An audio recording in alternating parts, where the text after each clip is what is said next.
Zombie games have been a staple of the gaming industry, and some of the most prominent titles have decomposed into obscurity with the absence of Left 4 Dead and Dead Rising, leaving fans wanting more zombie killing in their video games.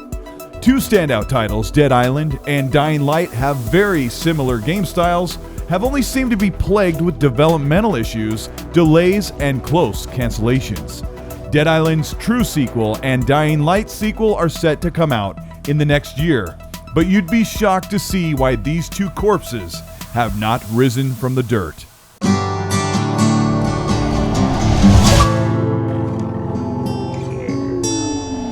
This is Colteastwood. If you've been around this channel very long, you'd know that I've covered Dying Light and Dead Island quite a bit. Today we have brand new information that comes from two sources about the status of these two games and where they're headed, and some leaked gameplay. If you end up enjoying this video, let me know by subscribing to the channel, hit the bell to be notified of new weekly videos, and let's get into the real reason these two games are still delayed. Dead Island 2 is a Deep Silver published game, a first-person co-op zombie open-world game with focus on melee and ranged combat of creatively crafted weapons to smash and bash your way through a horde of undead in sunny California. Dying Light 2 is much the same description, except in an open-world European cityscape with an emphasis on fast free-running parkour and a mix of zombie and mercenary enemies in a lockdown society in quarantine.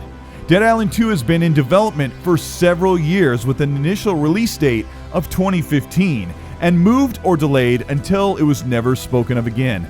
It has since moved between developers from Jaeger, the team behind Spec Ops: The Line, to Sumo Digital, the team behind Crackdown 3, and onto Dambusters, the team behind Homefront: The Revolution. This pedigree isn't super promising for a game millions have been hoping would impress for a sequel to the original Dead Island.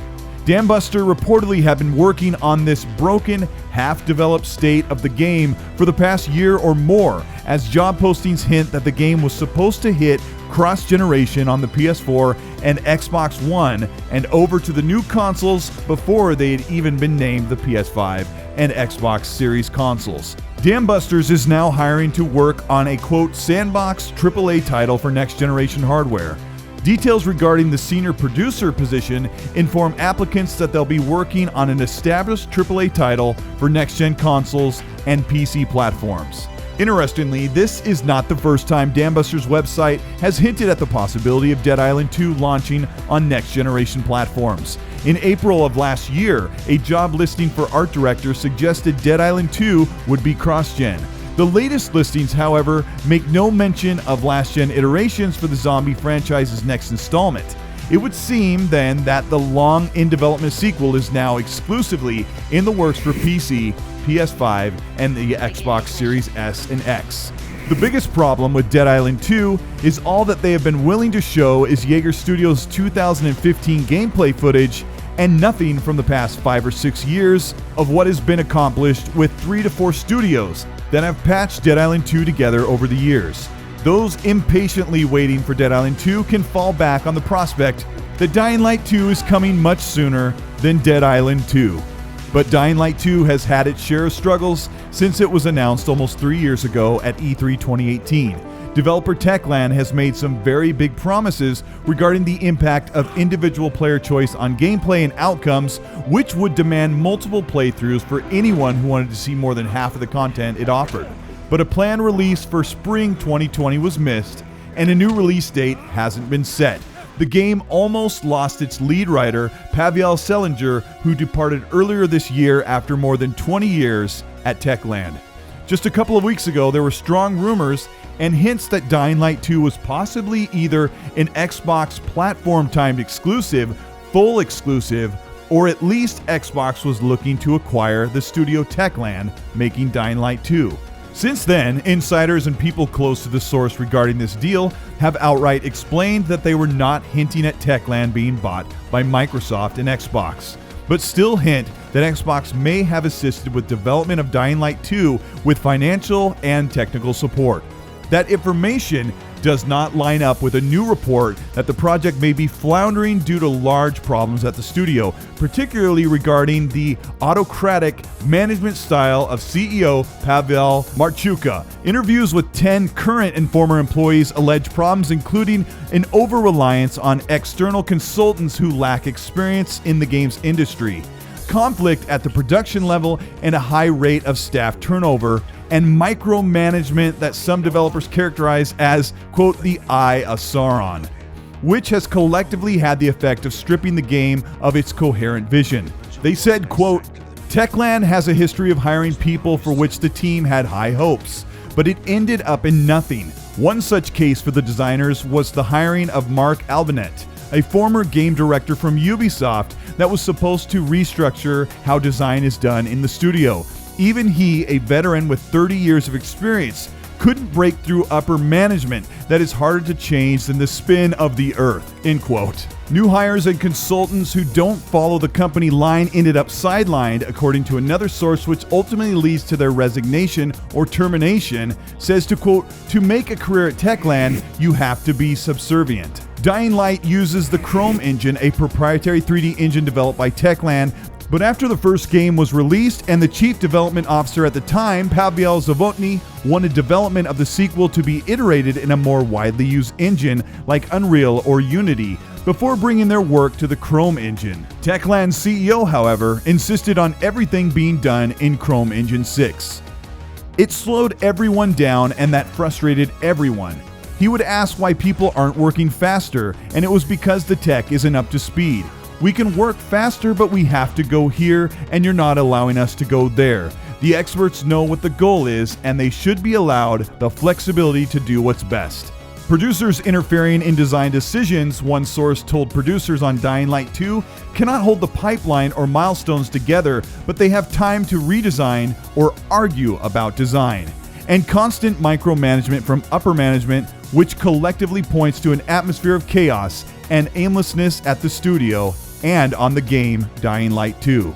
What is going on in Techland is just total chaos, not iteration. There are plenty of examples where there is someone responsible for a given feature, like a game director decides on something, but Paisa, the creative director, and the CEO just overwrite this because of some BS reason, like they've seen something working differently in other games, so we can do it like that, end quote. The CEO defended the studio and its processes, saying that trust and the flow of ideas in a large organization is a complex issue. He also says, we are currently working on creating an innovative game that millions of players around the world will love, and thus we are constantly looking for methods that allow us to improve the transmission of fresh and interesting ideas. However, not every idea is a good idea for this project, and only the best and consistent ones with the vision of the project will be implemented in our game, end quote.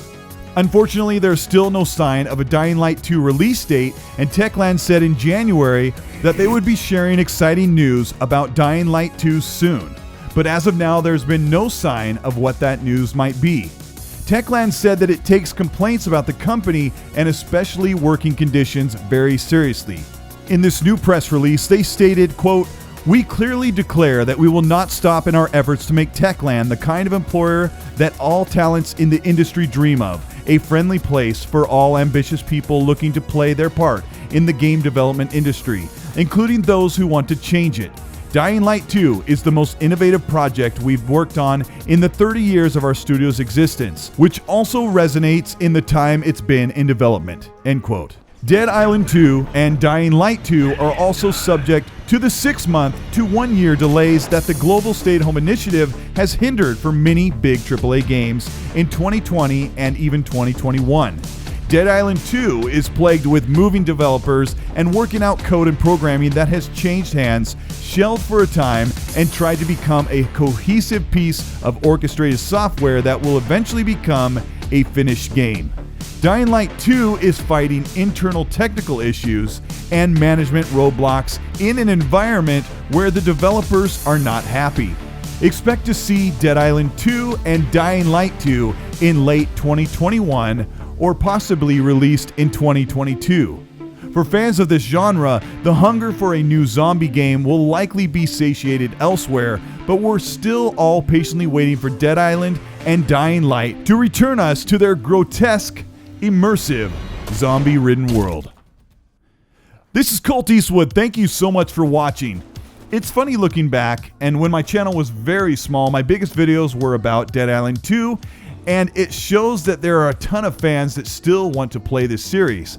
Dying Light is actually one of my top favorite games of the Xbox One era, and I've heard so many things, and I've got to talk to an insider that played a full build of the Dead Island 2 game a few years ago, but the game has not impressed Deep Silver, and I'm glad in this climate that publishers are waiting to release games when they're absolutely done. I fully expect Dying Light 2 to release months before Dead Island 2, but I also expect that I'll enjoy both games. If you enjoyed this video, let me know by liking and subscribing to the channel. For more news, you can add me on Xbox Live and Twitter at Colteastwood. I upload new content each week, so hit the bell to be notified, and supporters of the channel can join the channel membership or Patreon, and you'll get access to early videos and merch and games giveaways each month. What do you think? Do you think we'll see more of these two games next year? Let me know in the comments. A lot of games are being delayed, so please try to be patient, and please, for the sake of the comment section, be nice.